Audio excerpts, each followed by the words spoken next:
for that. But I had him on speed dial throughout the weekend, and other than when he was having dinner with his children on Sunday night and his family, we talked quite often as we moved this to resolution. So I want to thank the gentleman from Uxbridge for his efforts and commitment. Thank you. Chair recognizes Mr. Couros of Uxbridge.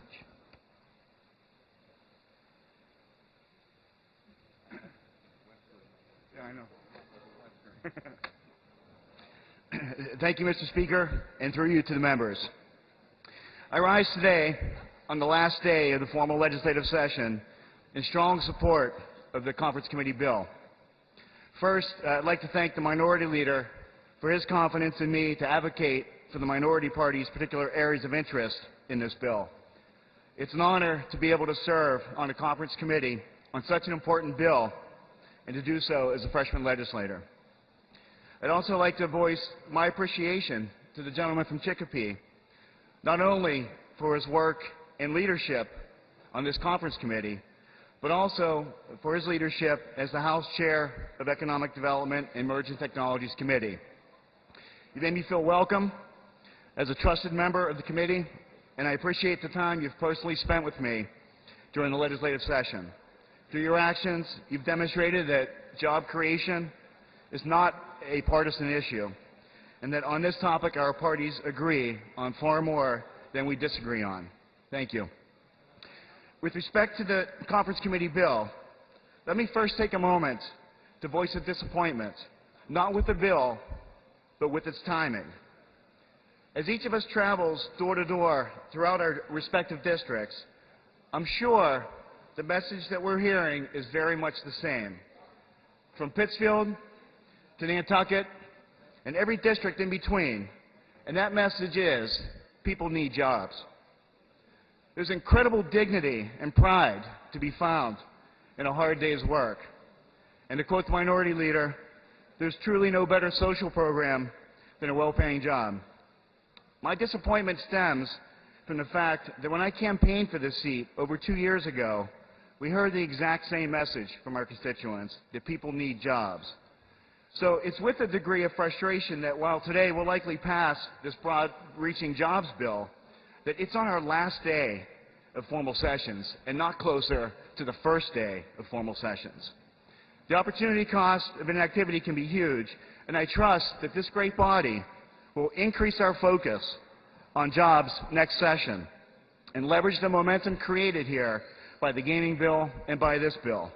In my opinion, we have nothing more important to work for than getting our unemployed and underemployed constituents back to work, and we can't rest for a moment on this issue. From a positive perspective, I'd like to speak just for a moment about a few of the provisions of this bill that I think are very noteworthy. We can debate until the cows come home as to the role of government in job creation. From trying to pick winners and subsidizing certain industries, to partnering with the private sector on initiatives, or to simply getting out of the way and letting the free enterprise system work. While I'm personally in favor of less, not more government intrusion, I think proponents of all three perspectives will find something to like in this bill. For those who feel that government's role is to try to pick winners, this bill creates the Talent Pipeline program that will foster internships at technology and innovation startups to leverage the amazing academic talent that our universities turn out. For those who feel that government's role is to partner with the private sector, this bill does a number of things. I'd like to touch on two of them. First, Chair apologizes to the gentleman at the microphone. What purpose, gentleman, rise? Okay. Chair recognizes Mr. Couros of Uxbridge. Thank you. I'd like to touch on two issues here. By expanding the MassWorks program, the state will be able to better partner with local government and private companies on infrastructure improvements. A perfect example of this type of project, and which would be made easier by this bill, is one that's nearing completion in my district. In the small town of Oxford, Mass., which I share with the gentleman from Auburn and the gentleman from Spencer, there's a company named IPG Photonics, which is a worldwide leader in laser technology.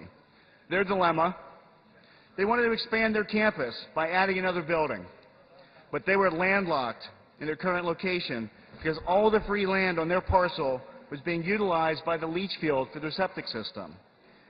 The extension of a sewer line past their property will allow them to build a new building on the space currently occupied by this leach field. I can think of no better example of a local, state, and public-private partnership than this project. The town of Oxford had funded an initial engineering study to assess feasibility of the project. IPG and other businesses in the area funded a more detailed engineering project at a private investment of over $100,000. And MassWorks awarded a grant of just over $1.5 million to finish the project. The collective return on investment will be enormous. In that new building, IPG Photonics will house several hundred new employees at an average salary of $70,000 a year. Think about that for a moment, and why it makes so much sense for us to streamline the MassWorks project to make projects like this easier to complete. The income tax alone that will be generated by that project and the jobs created by it will pay back that $1.6 billion grant in a matter of years, not decades. A second example of a new public-private partnership program that this bill creates is the Local Infrastructure Development Program, as the previous speaker had indicated. This allows municipalities to leverage private funding to finance infrastructure improvements without the use of public funding. A perfect example of this concept is the Weymouth Naval Base project, which has added much to the economy down there, and which was accomplished with the help of special legislation that this body passed a number of years ago. This bill creates and further defines that model as general legislation that can be used wherever the opportunity presents itself. Finally, for those like me who feel the government's primary role in job creation is to simply and best left to get out of the way, the bill includes a number of provisions that will appeal to you. We all know how tight the credit and financial markets are for anyone wishing to develop new properties and business complexes. We also know that the permitting process is one of the biggest hurdles that any developer must clear to build a development. This bill extends by 2 years the expiration date of any currently held state and local permits a developer may hold, so that the clock doesn't run out on their permits while the developers finalize their financing packages.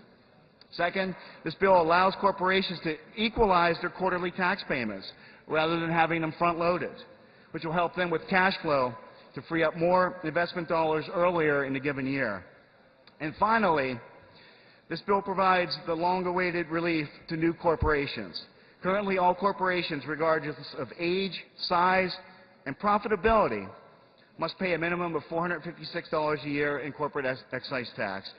This bill provides a tax credit of $456 per year for new corporations in the first 3 years. So now, business people who have hesitated in forming a corporation because of the startup cost, even though they would benefit from the liability protections afforded a corporation, can finally do the right thing and incorporate. In closing, let me say that there's no silver bullet for job creation. We all know that. There's no magic wand that we can wave to create jobs out of thin air like hocus pocus. But what can we do? But what we can do is draft legislation that gives job creators the tools that they need to do what they do best: build businesses, build careers, and create prosperity. This jobs bill is a huge step in the correct direction, and I urge my colleagues to support it. Thank you very much.